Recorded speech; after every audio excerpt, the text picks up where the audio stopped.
Hello, Dr. Childress here. This is a series where I'm talking about to targeted parents about looking at the Vitas of mental health professionals, interviewing for your employee.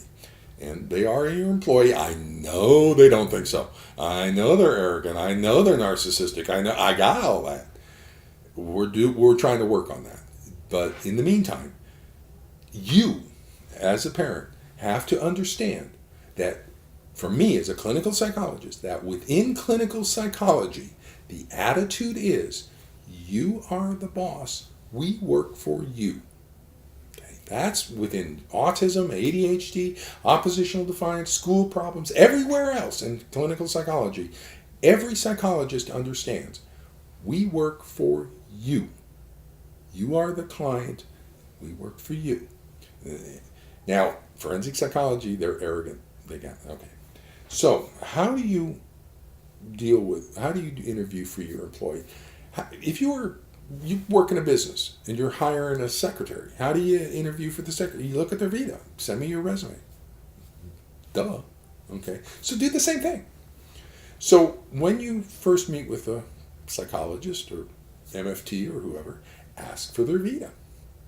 And I see your Vita. They're going to be surprised. They're going to think, "Oh, what? No," and they may not even have one sitting around the office. But if all you parents start asking routinely for people's Vitas, and as they start, they'll get used to okay. So they'll print up a set and they'll have ones that will be able to give you. In the meantime, they're going to be all confused and they'll say, "I'll get it to you," or they can print one out for you and get their Vita right up front. That's part of the job interview. Now, if you do it later, if you establish therapy with them and then ask for the Vita, they're going to say, "Why are you asking for my Vita now, 3 months in? You know, there's something up. You're going to go after me, aren't you?" But if you do it at the start, it makes total sense. You're doing a job interview, show me your Vita. And so it'll be fine for them. They won't think anything too much of it. It'll be a little unusual. Clients don't typically ask for our Vitas as we go. Now, one of the things, when I first entered private practice, so I left my clinical director job and went into private practice, one of the first things I did is put my Vita up on the web. So you can go to my website and you can grab my Vita. It should be available. I've done a lot of looking, just kind of out of curiosity. I very rarely find the Vitas of mental health professionals or custody evaluators in this. It's interesting. But you're doing a job interview, ask for the Vita, they give it to you. The first thing, couple of things you want to look for. Ultimately, what you want to identify is two domains of knowledge in them. First is the attachment system. What's going on in your family is an attachment pathology. It's a problem in the love and bonding system. It's coming from the parent, it's getting transferred to the kid, and it's moving over to you. It's a problem in the love and bonding system of the family. That's the attachment system. So if you have an eating disorder, you go to an eating disorder person. If you have PTSD, you go to a PTSD person. If you have attachment pathology, you come to an attachment person. So that's what you want to first identify. Is you want to identify where and how they got their knowledge of attachment. If they don't have any knowledge of attachment, then you don't want them. Simple as that. If you have an eating disorder and you ask for the mental health professional's Vita and they don't have any knowledge or training in eating disorders, you don't want to hire that person to treat your eating disorders. Go to a person who has knowledge in eating disorders. I mean, that should be a no-brainer.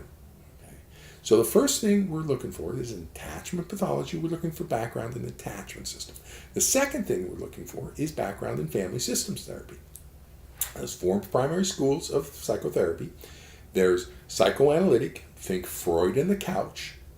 There's humanistic existential, think Esalen and hot tubs and self-actualization.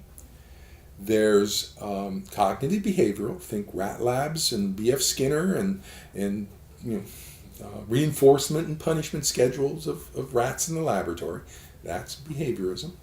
And then there's family systems therapy, which deals with families and family relationships. So you're a layperson, you're not a psychologist, but I bet you can answer this. So if you have Freud and the couch, Esalen and hot tubs, rat labs and reinforcement, or family systems and how family systems functioning, which one of those 4 schools do you think would apply to families? Family systems therapy. Yeah, that's the school to apply. I mean, again, I think that's a no-brainer. But, oh my God, I'm seeing all sorts of people out there in forensic psychology treating children and families and have no knowledge of family systems therapy. That is stunning to me. It's practicing beyond the boundaries of competence. You have no idea what you're doing if you're treating a family and have no idea of family systems therapy. What are you doing? That's insane. But they're doing it. And that's why I call them frauds, and that's why I call them ethical code violations and all that sort of stuff, because that is absolutely insane. They are way beyond violation of ethical code standards in this. And yet people are letting them get away with that. APA is letting them get away with that. Forensic psychology, everybody's letting them get away with it. Okay, so we're going to have to stop letting them get away with it. So those are the 2 things you're looking for: attachment experience and family systems experience. So we're going to go through the Vita, and I'm going to explain where those sets of information, how to acquire those sets of information.